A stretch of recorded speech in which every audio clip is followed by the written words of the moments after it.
Bonjour et bienvenue sur votre chaîne leader, les jeunes entrepreneurs. Rubrique découverte. Aujourd'hui, nous avons l'immense plaisir de partager avec vous l'aventure d'une jeune dame exceptionnelle, pétrie de talent et une dame ambitieuse. Bref, une battante, modèle et source d'inspiration pour les jeunes qui aujourd'hui œuvrent dans le domaine de l'auto-entrepreneuriat. Malgré sa licence en gestion financière et finaliste en concours de jeunes entrepreneurs Phoenix Sénégal, elle a réussi aujourd'hui à marquer son empreinte dans le domaine de l'auto-entrepreneuriat. Elle a réussi à lancer sa propre marque de produits locaux, car son but ou bien son ambition, c'est de promouvoir le développement et la consommation des produits locaux, des produits de chez nous.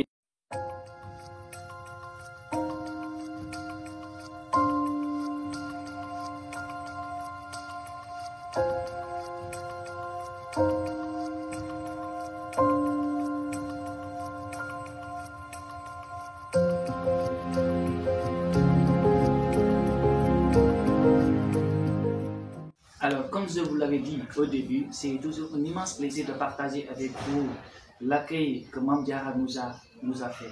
Alors, Mame Diarra, si les internautes veulent savoir exactement qui êtes-vous, comment allez-vous vous présenter?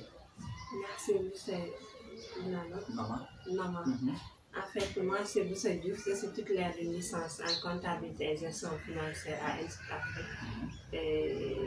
J'habite au parc Zassel, unité 7, rue d'Embadia. Je vis avec ma famille et j'ai 27 ans. Je me suis lancée dans la transformation de Café Touba. Je suis auto-entrepreneur en avril 2021. D'accord. Alors, c'est bien. Je crois bien que, et j'espère que toute personne qui regardera cette vidéo saura exactement qui est réellement Mame Diarra. Alors, Mame Diarra, qu'est-ce qui t'a motivé? Lan moo la gën a motivé pour nga dugg si wàllum entrepreneuriat? Lan moo la motivé? waaw léegi merci si question bi li nga xamante ni moom ma gën a motivé pour ma entreprendre mooy à chaque fois bi ma amee sama licence ci mois de février 2020 bi dama doon déposer même avant bien avant ma koy obtenir sax maa ngi doon déposer ay stage et tout mais depuis loolu ba léegi mën ma fexe ba am stage loolu moo taxoon ma ne xaaral ma jéem a def dara daal sama mag ak sama yaay ñun ñëpp tam encouragé ma si taxaw ma si bu baax a baax jàppale ma si waaw ma leen ciy remercier ñoom tamit bu baax a baax parce que tey jii lépp lu ñu mën rek ñoom la. daa mel ni que da nga fipp daal da nga fipp si benn réalité bi nga xam ne da nga doon déposé mais nga fipp nga ne léegi yow mën nga changer situation boobu.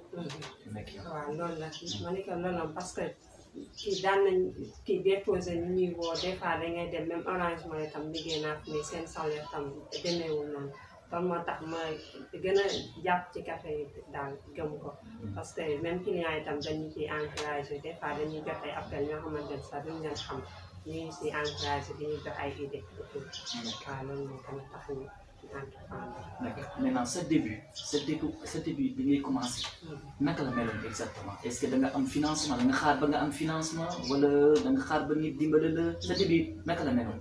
waaw sama début moom métti woon na parce que nga bëgg a def dara amoo xaalis nga ne te amoo lu dul idée bi kese loolu nekk na loo xamante ni yombul mais nag ñun kii Institut Afrique dafa def lu bëri si ñun parce que mën nañu tey jii 3 ans yi ñu fa def yëpp chaque année dañuy def étude de projet ñu ñooy tànn choisir suñu projet bu ñu def rédaction bi yëpp ñu ñëw présenté ko loolu nekk na loo xamante ni pour ñu def dara bu doon kii lu xaw a jafe si ñun daal waaw mais financement bi moom mën naa ni sama mag moom ma si gën a jàppale waaw moom ma njëkk a jox 15 000 ma dem jënd café grain bi ñëw commencé waaw te def boobu ba léegi tam wax dëgg yàlla moom moo si jàpp daal waaw ma koy ñaanal yàlla tam moom moo wàññee bu yàgg dara yàlla 3 mois ma koy ñaanal fi mu jëm dàqal ko fi mu jóge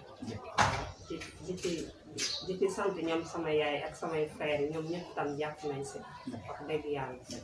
Alors, mesdames et messieurs, elle a commencé juste avec une somme dérisoire de 15 000 francs.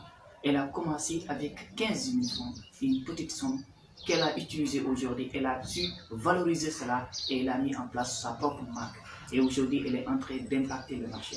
Raison pour laquelle aujourd'hui, on a fait tout pour l'avoir. C'est pas une fille aussi facile d'avoir un entretien avec elle parce qu'elle est convoitée, elle est appelée partout.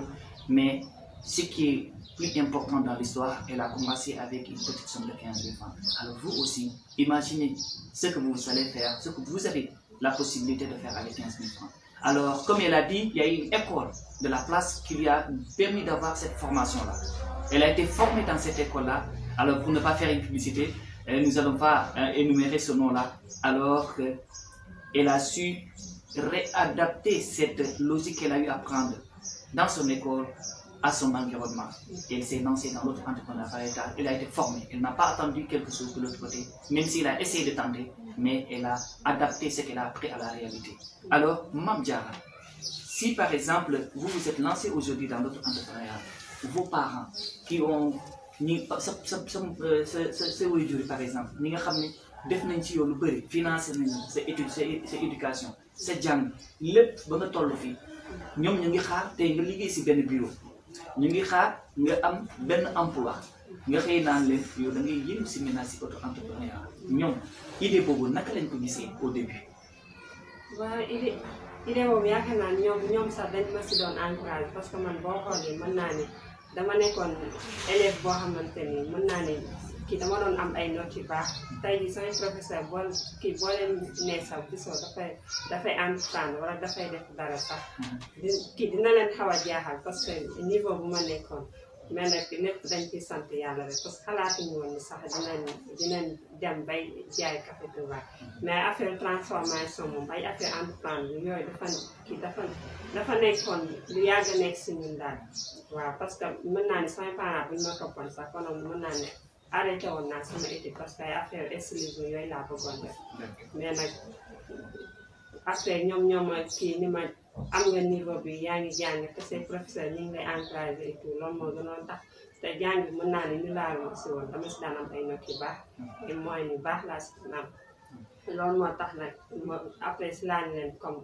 mën naa boole ñaar yëpp parce que léegi dangay gis koo xamante ni sax salarié la te du tere mi ngi entreprendre waaw dina yor yeneen business am yoo xamante ni tam yu rentable lay doon te dina ko fàttal yenn porte yi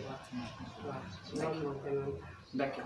Alors, elle s'est lancée dans le domaine de la transformation et de la consommation des produits de chez nous, des produits locaux. Alors, c'est un produit aujourd'hui qu'on ne présente pas aux Sénégalais, le café Touba. Le café Touba qu'elle a su transformer, apporter sa touche personnelle dans l'innovation, comme je l'ai dit au début. C'est une personne qui est pétrie de talent et d'innovation. Alors, le café Touba, certes, certes, lu tax nga tuddee sa boss sa touche personnelle bi nga fay dugal lu tax nga tuddee ko vraiment Al Mountakha. waaw Al Mountakha lu tax café bi ma tuddee ko Al Mountakha mooy man moom café dama ko yàggoon bëgg dama yàgg bëgg café Touba man sama papa bi fii nekk sax ngoon dama daan tàngal café yi ñëw xel ba si suñu daayira bi aussi tam fii sax mooy siège bi sax daayira dama daan ñëw tàngal leen café sec su ma wàccee université xale bu balaa ñu yegsi wala balaa ñuy pare sax damay ñëw tàngalal leen daal dafa nekkoon loo xamante ni lu ma bëgg ma ko doon def aussi tam te Serigne Touba rek tax ma ko doon def te bi ma ko doon def it dara tax woon mën naa ne wutuma si woon dara yàlla moom moo def rek dem ba affaire yi toll fii li tax tam ma tuddee tur bi Serigne Mountakha mooy bi may waajal projet bi boobu ñu ngi doon xalaat tur bu ma ko war a jox sama ñoom yaay sama frère papa ñëpp ñu ngi xalaat ku nekk di ma wax may noté di bind après si laa ñu leen nekk kon léegi ba mu desoon ñaar yaakaar naa Al Mountakha bi ak beneen tur waaw léegi après finalement nag ma ciy xalaat ba ay 2 jours mën na léegi daal naa jël Al Mountakha bi rek léegi nag finalement noonu laa ko mujjee tuddee mais Sëñ Mountakha dafa nekk koo xamante ni ku sori si ñun la mënuñu sax. Bah, on peut comprendre. C'est l'émotion.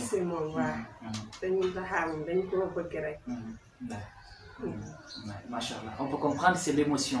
Parce que c'est le summum exactement du guide religieux ici au Sénégal. Et vraiment, même moi, je suis un peu ému et je ne peux pas vraiment exactement avancer dedans parce que c'est une question de confrérie, c'est une question de passion, de religion. Alors c'est personnel. Alors c'est personnel. Alors c'est vraiment du summum. C'est vraiment du summum. D'accord, on peut comprendre aussi c'est le mot. Maintenant, les am muntaha sa café bi. Certes daanaka am na si dëkk bi café bi am na si dëkk bi. Lan moo si nekk comme li nga xam ne dina attirer nit ñi exactement ba ñu consommer. Lan mooy composition bi exactement. Composition bi café tubaabam dafa nekk bi fii lañ ko defaree te 100% naturel la 100% naturel la raxuñu ko parce que boo xoolee fii café Touba authentique bi sax booy xool pour nga gis ko si marché bi sax léegi dafay jafe loolu moo tax ñu ne te ñun comme si daara la ñu nekkoon ñu ne pour ñu am café Touba bi nga xamante ni bu ñu mën a kii bu baax bi la bi nga xamante ni bu naturel la raxuñu ko aussi tam pour ñu gis ko dafay jafe loolu moo tax man ne daal il faut ma jéem a xool daal am na xorom polle am na kii xorom polle ak jaar bi aussi tam moom lañ siy def moom lañ siy def donc c'est bio c'est naturel c'est un produit vraiment de chez nous c'est une composition vraiment particulière de tout un mouride. Même si tu n'es pas mouride, tu as envie vraiment de savourer exactement ce thé qui fait du merveille exactement quand on le boit, soit surtout le petit matin. Alors les amateurs de ce thé, servez-vous, faites vos commandes. Son numéro et l'adresse de Notre-Dame Mame Diarra s'affichera exactement au bord de l'écran et même aussi au niveau des sachets aussi, on en parlera. Maintenant, bi nga sentir, bi nga lancer ce projet, ce programme, ba tay fi nga tollu ni. L'eau ressentir, l'âme ressentir exactement.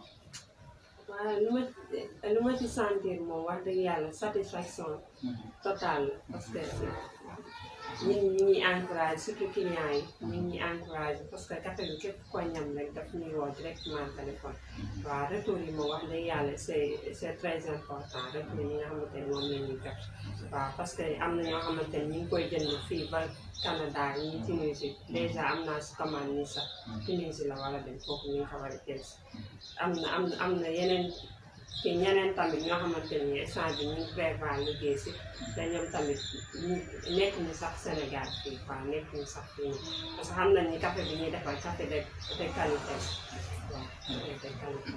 alors de qualité imaginez par exemple regardez l'emballage c'est fait à base de c'est pas du caoutchouc c'est du papier c'est vraiment un emballage très joli.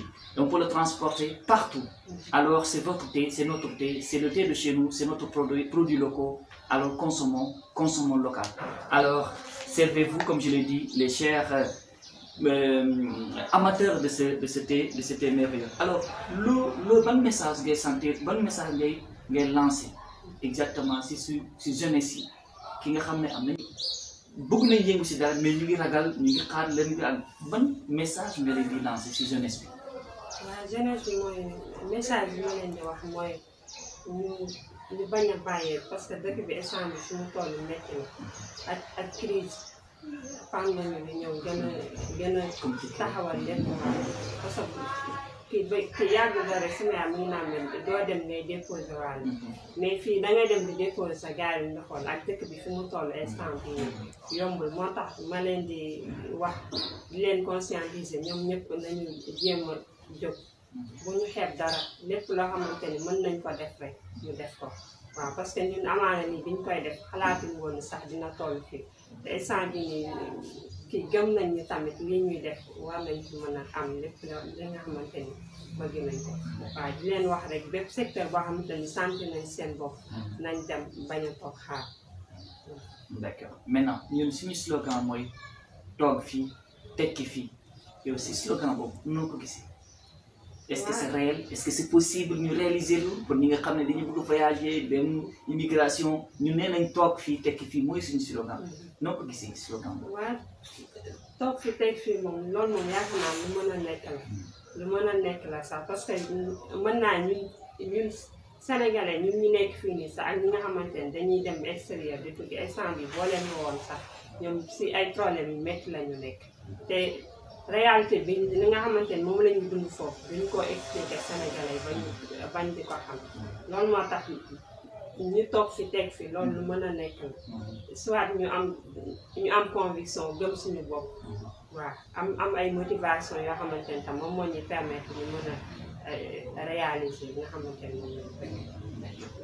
Mame Diarra merci beaucoup vraiment si temps bi ñu accordé merci beaucoup ñëw ñu déranger la merci beaucoup si information bi ñu partagé merci beaucoup.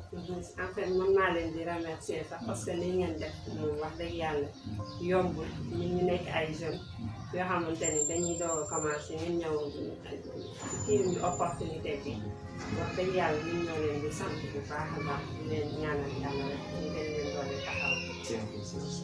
Mesdames et messieurs, ceci met fin exactement à notre interview chez Mame Diarra Bousso, Parcelles Unité 7. C'est le but de l'émission, partager, démocratiser exactement l'auto-entrepreneuriat afin de permettre à tout jeune de se lever et être acteur de développement de sa localité et participer au développement de son pays, de sa région et de son propre développement. Et le but exactement, comme je l'ai dit, de toute personne qui parviendra à regarder cette vidéo, il te reste une seule chose à faire, c'est de t'abonner exactement à notre chaîne leader, à votre chaîne leader, liker, partager vos commentaires et partager la vidéo au sein de votre entourage. Merci beaucoup et à très bientôt.